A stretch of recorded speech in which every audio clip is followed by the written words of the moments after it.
Alors, j'avais proposé à l'Académie, qui a accepté, de faire ma présentation sur le thème du droit de l'environnement et de l'exploitation des ressources pétrolières et gazières. J'ai fait ce choix pour tenir compte non seulement de l'importance de la question environnementale au Sénégal, en Afrique et dans le monde, mais également pour tenir compte du lien indispensable qu'il faut faire entre droit de l'environnement et exploitation des ressources pétrolières et gazières. Alors, voilà donc le thème de ma présentation. Alors, je suis directeur du laboratoire LERPDES. Le LERPDES, on fait beaucoup d'activités sur les questions juridiques, environnementales et de santé. Donc, nous faisons des recherches en droit de l'environnement, en droit de la santé, mais nous réfléchissons également sur les politiques. Donc, j'ai proposé de parler des enjeux des ressources pétrolières et gazières, de la nécessité ou des nécessités de définir un cadre politique et juridique, à la fois stratégique, international et national, et de voir quelles sont les institutions de mise en œuvre, et de terminer par les faiblesses et les recommandations pour les perspectives de renforcement. À mon avis, c'est dans ce cadre qu'on peut faire le link entre les questions juridiques, environnementales et l'exploitation du pétrole et du gaz. Alors, quels sont les enjeux? Je ne vais pas m'attarder sur les enjeux. Je peux dire que presque tout le monde les connaît, ces enjeux. C'est l'économie qui guide tout ce que nous faisons aujourd'hui en matière de recherche pétrolière et gazière. Donc, l'exploitation des hydrocarbures, à la fois liquides et gazeux, tient compte des besoins de croissance économique générés dans le cadre du développement. Alors le Sénégal, comme tous les pays africains et beaucoup d'autres pays en voie de développement, s'inscrivent dans ce cadre. Et les ODD, Objectifs de développement durable, constituent la charnière qui permettra un peu cette amorce et ce développement dans les différents domaines énergétiques en relation avec la protection de l'environnement. Malheureusement, et c'est ça l'intérêt de la relation entre le droit de l'environnement et l'exploitation, c'est tout ce que vous voyez là. Il y a des rejets d'eau usée, des déchets dangereux, des substances chimiques, des bruits et vibrations, des déversements d'hydrocarbures, de démantèlement des installations et des risques pour les travailleurs, les populations et pour le public en général. Donc, c'est bon d'avoir du pétrole et du gaz, mais quand on l'exploite ou quand on les exploite, il faut appliquer les règles environnementales pour éviter tous ces risques que je viens de vous indiquer dans ce slide. C'est la raison pour laquelle il faut définir un cadre juridique, politique, stratégique. On va voir ce que cela signifie rapidement et on va essayer de faire de manière concise l'explication qu'il faut pour comprendre. Et le cadre politique et stratégique, ce n'est pas d'abord au niveau national. Les États sont compétents, on le verra tout à l'heure, mais les cadres stratégiques commencent par le volet international. Ce sont les ODD. On ne va pas tarder sur ces ODD, Objectifs de développement durable. Il y en a un certain nombre qu'il faut mettre en application. Comme vous le voyez, si nous cherchons, si nous nous focalisons sur le pétrole et du gaz, c'est pour des raisons économiques. Donc, c'est pour des raisons énergétiques. Bon, d'autres diront, peut-être pour caricaturer, pour des raisons financières, avoir beaucoup d'argent. Certes, il y a beaucoup d'argent dans le pétrole et le gaz, mais la question environnementale, c'est surtout la question de voir comment tenir compte de tous ces enjeux pour préserver l'environnement tout en profitant des aspects énergétiques que peuvent générer ces ODD quand on les applique correctement. Mais au-delà du niveau international, tous les pays ont leur plan de développement. Et le Sénégal, nous avons un PSE, le plan Sénégal émergent, qui est un cadre politique et stratégique extrêmement important. Et le PSE vise à garantir un accès large et fiable à une énergie bon marché. L'énergie étant considérée comme un fondement de l'émergence. Et si vous regardez les éléments qui sont là, vous verrez qu'il y a deux points importants.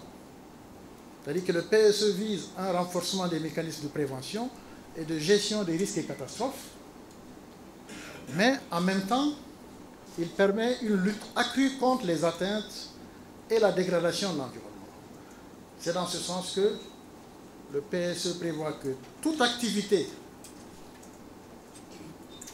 qui a un caractère productif et qui se manifeste par une gestion de l'environnement et de ses ressources doit faire l'objet d'une étude d'impact environnemental. Et cela, je pense que les autorités essayent de mettre en œuvre ces principes, avec beaucoup de difficultés, mais quand même avec beaucoup d'ambition et de chances de succès. Au-delà du PSE, vous avez un autre élément stratégique pour gérer les ressources pétrolières et gazières en respectant l'environnement, c'est la lettre de politique de développement du secteur de l'énergie. Alors cette lettre, elle est actuellement applicable au moment où je vous parle. C'est la LPDSE 2019-2023.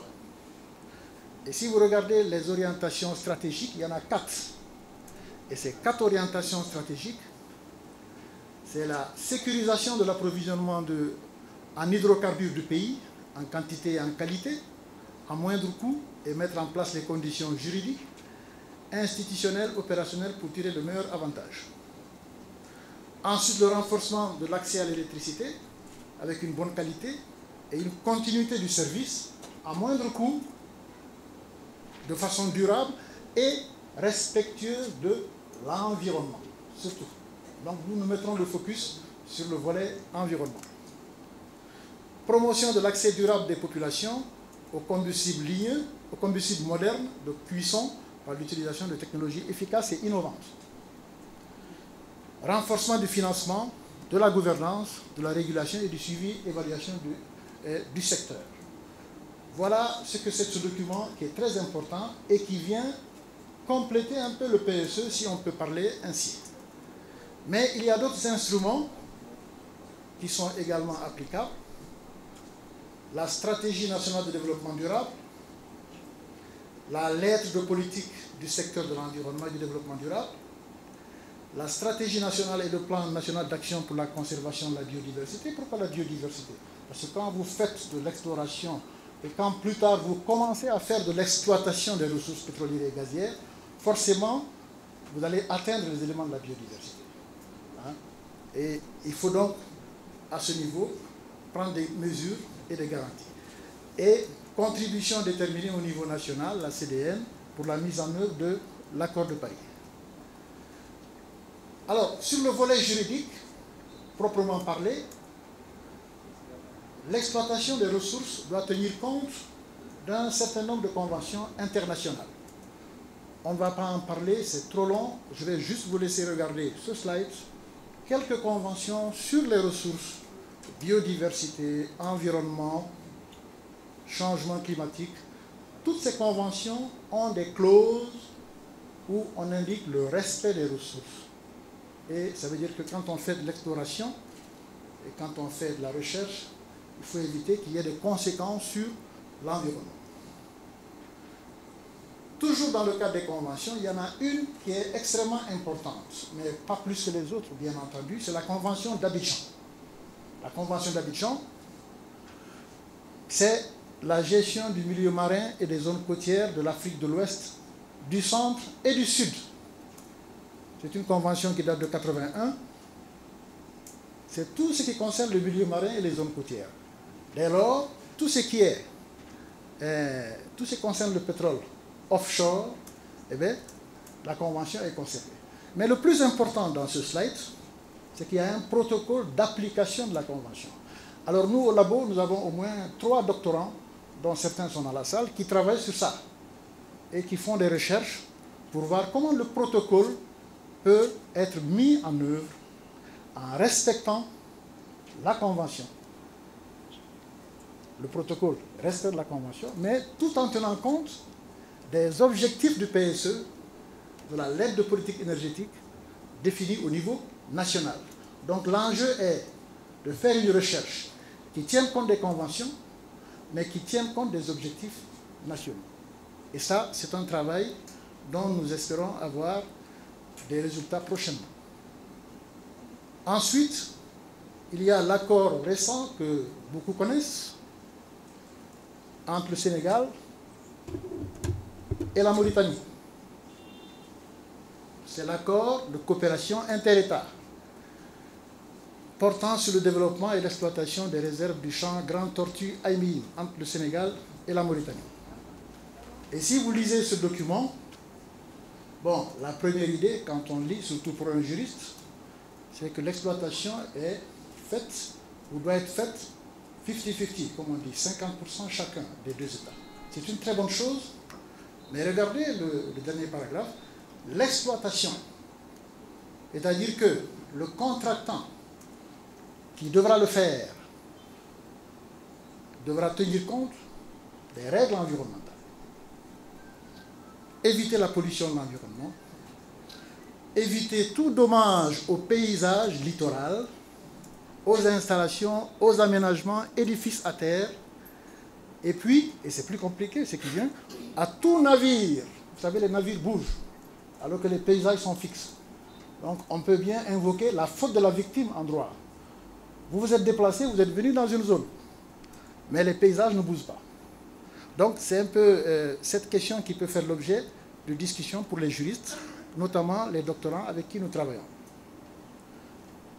Toujours les normes. Il y a enfin, au niveau international, les directives. Les directives, en droit, leur différence avec les conventions, c'est qu'elles ont un caractère un peu flexible. Qu'est-ce que j'entends par là? Elles n'ont pas l'opposabilité et l'obligatoriété qu'ont les conventions ou les traités ou les règlements communautaires. Ça veut dire qu'une directive peut être bien appliquée dans un pays et l'être moins dans un autre. C'est la raison pour laquelle, regardez le dernier slide, c'est ça qui est important dans la discussion, c'est qu'il y a des compagnies pétrolières qui disposent de leurs propres standards environnementaux. Pourquoi? Parce qu'elles estiment que ce que les États se sont engagés à faire, ils ne le font pas. Et ne le faisant pas, ces compagnies essayent un peu, je ne dirais pas de doubler les États, mais en tout cas, d'avoir leur propre interprétation et leur propre application des standards. Alors, au niveau national, maintenant, il y a des textes spécifiques qui essaient de voir comment l'exploitation des ressources pétrolières et gazières se fait en conformité avec le droit. Alors, le premier texte, c'est la Constitution. Alors, nous avons tous voté en 2016, et en 2016, c'était la révision de la Constitution. Et qu'est-ce qu'on a mis dans cette mouture en 2016? C'est 3 nouveaux articles. 25 paragraphe 1, 25 paragraphe 2, 25 paragraphe 3. Aujourd'hui, tous les juristes sénégalais presque connaissent ça. Et c'est le principe de transparence. Ça veut dire que désormais, la Constitution exige de gérer les ressources naturelles dans la transparence. Et ces principes sont inscrits dans la Constitution. Ça veut dire qu'on ne peut plus invoquer une loi ou un arrêté ou un décret. Il faut appliquer ce principe-là. Donc c'est un principe constitutionnel. Ce qui fait que des personnes en instance devant des juridictions, l'une d'elles pourrait bien invoquer l'exception d'inconstitutionnalité. Tout simplement parce que l'autre partie n'a pas respecté la Constitution.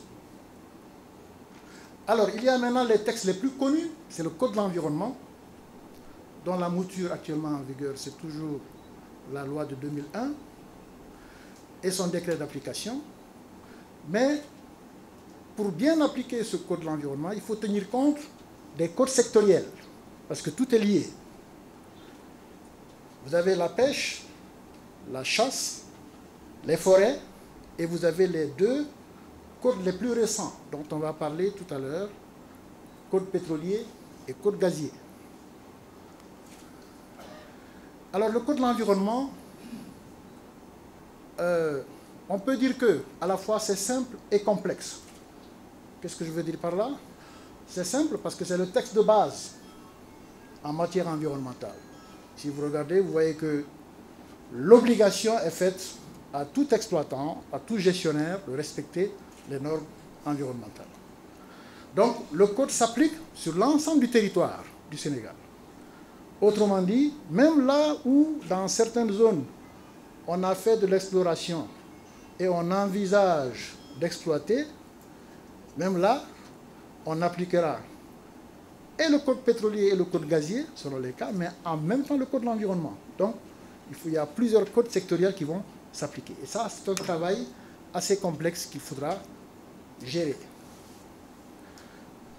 Alors, les codes pétroliers, j'ai proposé simplement 2 articles pour ne pas aller long et loin dans les discussions. Et à mon avis, ces articles posent les principes du respect de l'environnement. Et je pense que ces dispositions, l'intérêt de les présenter, comme vous le voyez, regardez, on dit les opérations pétrolières doivent être conduites avec diligence, en respectant la réglementation en vigueur et en suivant les normes et pratiques internationales de l'industrie pétrolière. Ça veut dire quoi?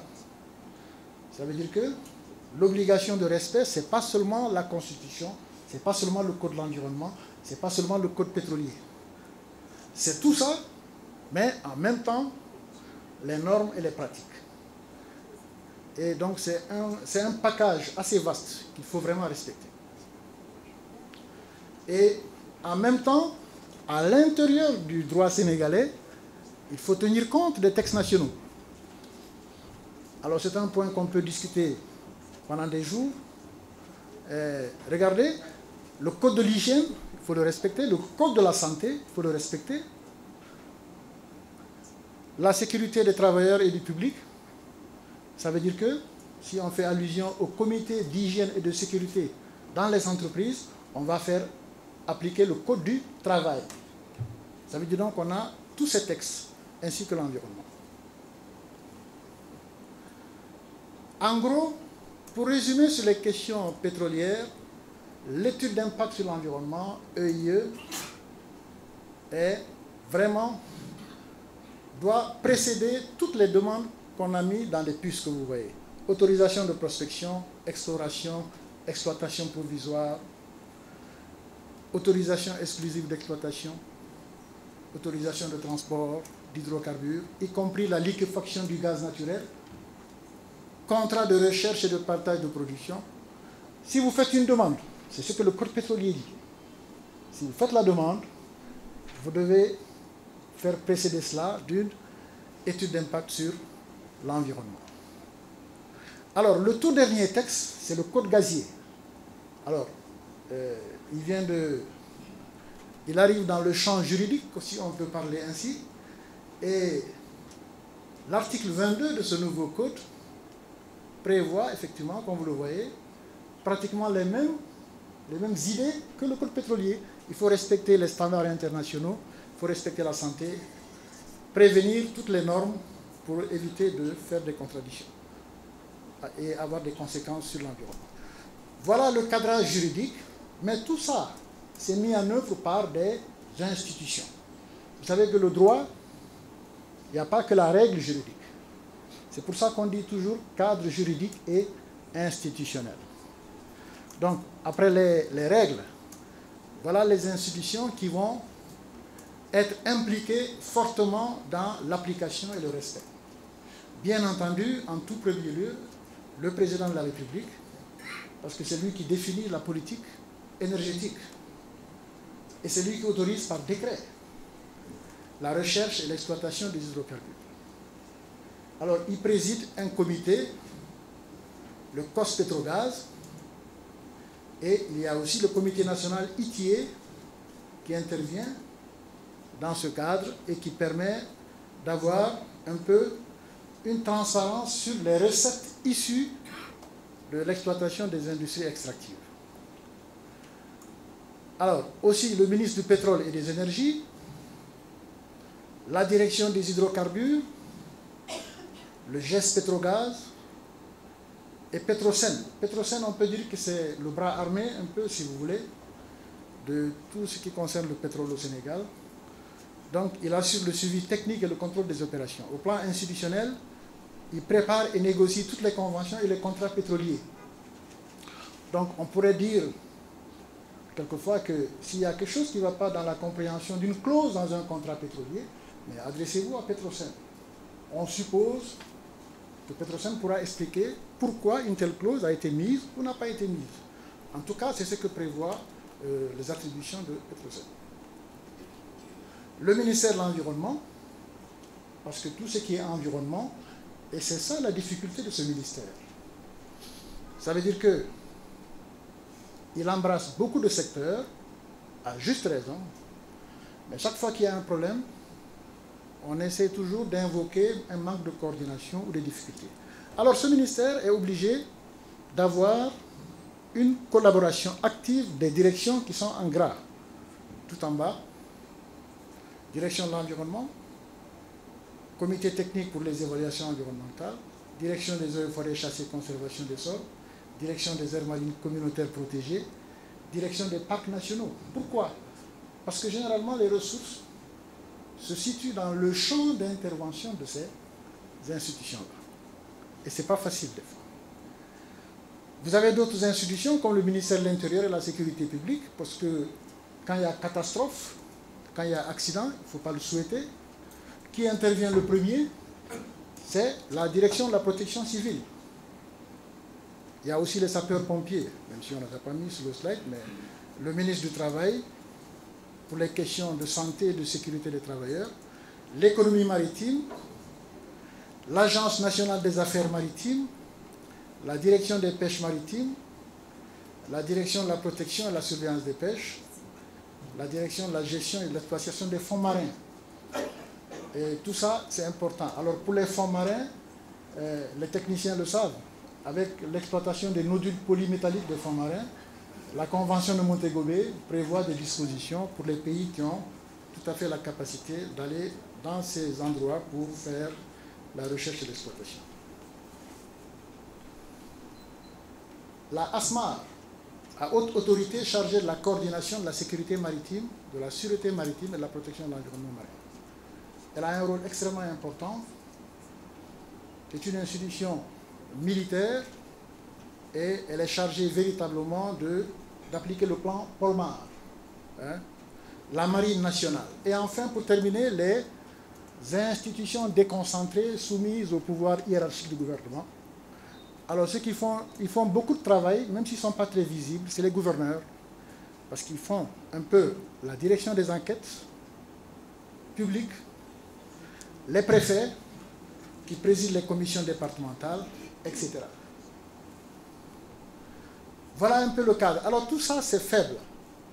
Pourquoi c'est faible? Il y a beaucoup de lacunes et malheureusement, alors je dois dire que ce n'est pas propre au Sénégal et aux pays africains, même les pays occidentaux, les pays en avance au plan économique, ils ont des lacunes dans leur système juridique. Je pense que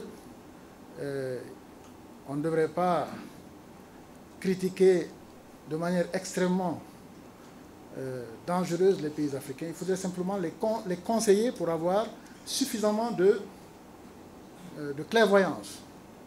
Alors, je crois que les lacunes, il faut les connaître. Même au niveau international, il y a des lacunes. Et les juristes qui sont là ne me contrediront pas. Vous avez plusieurs conventions qui sont en vigueur, mais dans lesquelles il y a des lacunes. Alors, tenez-vous bien, si je vous dis, regardez la première puce, aucune convention internationale n'est entièrement consacrée à l'encadrement des activités d'exploration ou d'exploitation du pétrole et du gaz sur terre ou en mer. Entièrement et exclusivement. Ça veut dire quoi?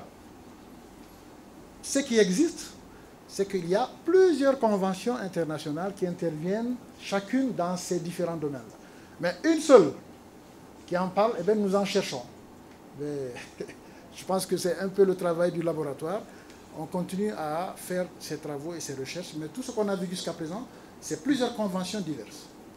Alors, si vous regardez les plateformes pétrolières ou les plateformes en matière d'études sismiques, là aussi, les règles ne sont pas suffisamment claires. Et ça, les États ont la possibilité de prendre des mesures nationales d'application. C'est cette technique qui permet de suppléer la carence d'une convention, mais à condition de ne pas s'écarter de l'orientation donnée par la convention. Des fois, ce n'est pas facile, parce que si vous vous écartez, on peut vous dire que vous avez violé la convention. Et qui va trancher? C'est le juge. Et au Sénégal, c'est le juge constitutionnel. C'est le Conseil constitutionnel qui va dire « Oui, mais vous avez dépassé tel ou tel aspect, il faut quand même tenir compte de cela. » Alors maintenant, il y a plusieurs conventions qui s'appliquent et qui sont pertinentes, je pense qu'elles sont là, mais chacune dans son domaine. Les plus classiques, les plus connus, c'est la sauvegarde de la vie en mer.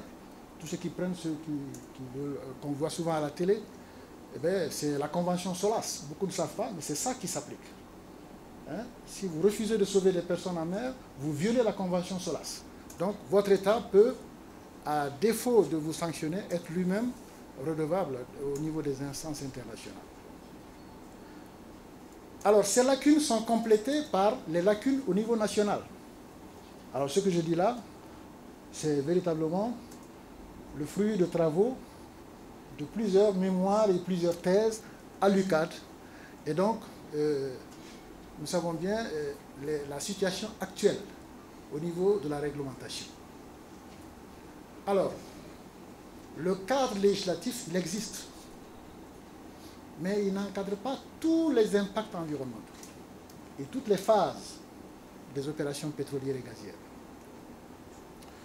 Alors, il y a des manques de moyens et de suivi pour le contrôle des opérations, et les plans spécifiques n'ont pas une procédure et un contenu bien rédigé. Quand j'entends bien rédigé, c'est par rapport à d'autres normes et directives internationales des sociétés pétrolières que quelquefois nous nous trouvons mieux rédigées. Oui. Et des fois, ça, c'est un peu... Alors, venez dire à des autorités nationales, c'est mal rédigé, faites comme cela. C'est eux qui ont bien rédigé. C'est très compliqué des fois. Parce qu'ils vont vous dire, mais sur quoi vous vous basez pour dire que ce n'est pas bien rédigé? Voilà. Alors, les personnes humaines qualifiées, elles existent, particulièrement au Sénégal, mais elles ne sont pas suffisamment valorisées, c'est-à-dire suffisamment consultées pour recueillir leur avis. La coordination, elle est faite, mais il y a quand même des choses encore à ajouter pour avoir un travail plus efficace. Alors maintenant, pour la stratégie de développement durable et les modèles, peut-être qu'on peut en discuter. Je vois qu'il y a beaucoup d'experts qui connaissent ces questions. À notre avis, il n'y a aucune stratégie de développement durable, ni modèle de développement du secteur pétro-gazier qui a été défini pour l'instant. Pourquoi? Parce qu'on n'a pas réalisé une évaluation environnementale stratégique du secteur. Réalisation, étude, évaluation environnementale stratégique. À ne pas confondre avec l'étude d'impact et les audits d'environnement. Voilà. Il faut ça. Et tout à l'heure, nous le dirons dans les propositions de recommandation pour que ça puisse être profitable au Sénégal. Alors, pour terminer, pour ne pas être long, quelques recommandations. Et les recommandations,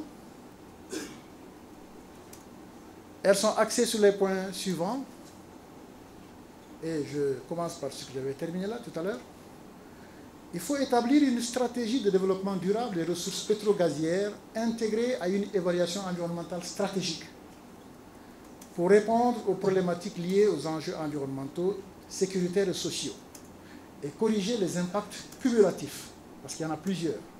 Or, les impacts varient selon la ressource, selon une catégorie et selon le contexte du pays, quelquefois. Il faut donc que ça soit accompagné de recommandations fortes pour préserver les ressources. Et quand les plans de gestion environnementale et sociaux sont élaborés, on les fait très facilement. On y en a beaucoup dans les tiroirs, dans tous les projets. Mais on ne les rend pas opérationnels. Et nous estimons, et on en avait discuté avec des collègues de l'Institut des sciences de l'environnement, je ne sais pas si certains sont dans la salle, les plans de gestion opérationnels, malheureusement, les plans de gestion environnementale et sociaux, beaucoup restent dans les tiroirs. Voilà. Il faut donc les rendre opérationnels. Il faut ensuite renforcer les moyens et capacités des ressources humaines pour le suivi et le contrôle des opérations pétrolières en matière d'environnement, de sécurité et de santé. Et puis, il faut adhérer à certaines conventions internationales pertinentes. Il y a des conventions auxquelles un pays souvent n'adhère pas. Souvent parce qu'il n'est pas dans la zone. Je vous donne un exemple. La convention d'Abidjan. En 1981, c'était la convention d'Abidjan pour la gestion du milieu marin des zones côtières de l'Afrique de l'Ouest et du Centre. Ça allait de la Mauritanie à la Namibie. Mais qu'est-ce qui s'est passé en 2000? L'Afrique du Sud, qui, vous le savez, est une véritable locomotive, a demandé à adhérer à la convention d'Abidjan. Ce qui fait que la convention a changé de nom pour s'appeler désormais Convention pour la gestion du milieu marin des zones côtières de l'Afrique de l'Ouest, du Centre et du Sud. Donc ça va de la Mauritanie à l'Afrique du Sud. Alors, est-ce qu'on a gagné quelque chose à ça? L'Afrique du Sud a adhéré.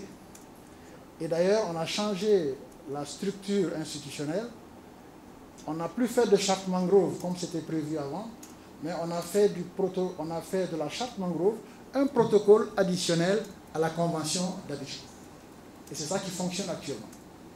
Et nous avons, comme je l'ai dit, il y a un doctorat spécifiquement sur la convention d'Abidjan que nous suivons. Donc il faut adhérer et il faut adapter le cadre juridique aux exigences de l'exploitation. Pour l'instant, on n'a pas commencé à exploiter. Je précise bien, nous sommes dans l'exploration et dans les phases d'études. Mais est-ce qu'il faut attendre que ces phases soient terminées et qu'on commence l'exploitation sans vérifier que les autres textes sont en conformité? Nous pensons que non. Il faut corriger dès maintenant. Il faut anticiper. Et l'anticipation doit se faire en tenant compte de tous les textes transversaux. La planification spatiale marine, aujourd'hui, c'est en train de se développer.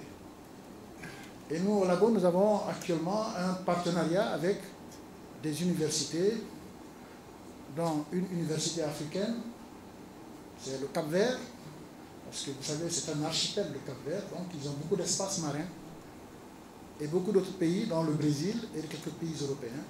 On a un projet de planification spatiale marine que nous sommes en train de mettre en œuvre, mais dans un domaine de recherche. C'est de la recherche universitaire, dans le cadre des laboratoires.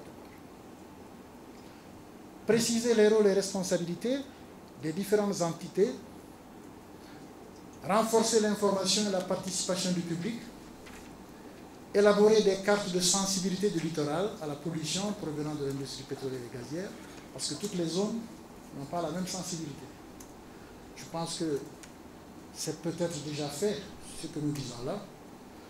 Maintenant, pour terminer,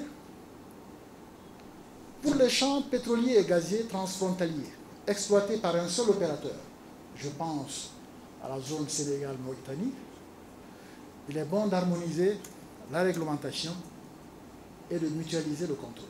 Pourquoi? Parce que si le Sénégal fait une harmonisation de sa réglementation nationale, sans que la Mauritanie ne le fasse, on aura un problème dans l'application de cet accord qui est un accord bilatéral. Voilà, Monsieur le Président, Mesdames et Messieurs, chers invités, ce que j'avais à présenter concernant ce thème du droit de l'environnement et de l'exploitation des ressources pétrolières et gazières. Je me tiens à votre disposition pour toute clarification éventuelle et pour échanger avec vous. Je vous remercie.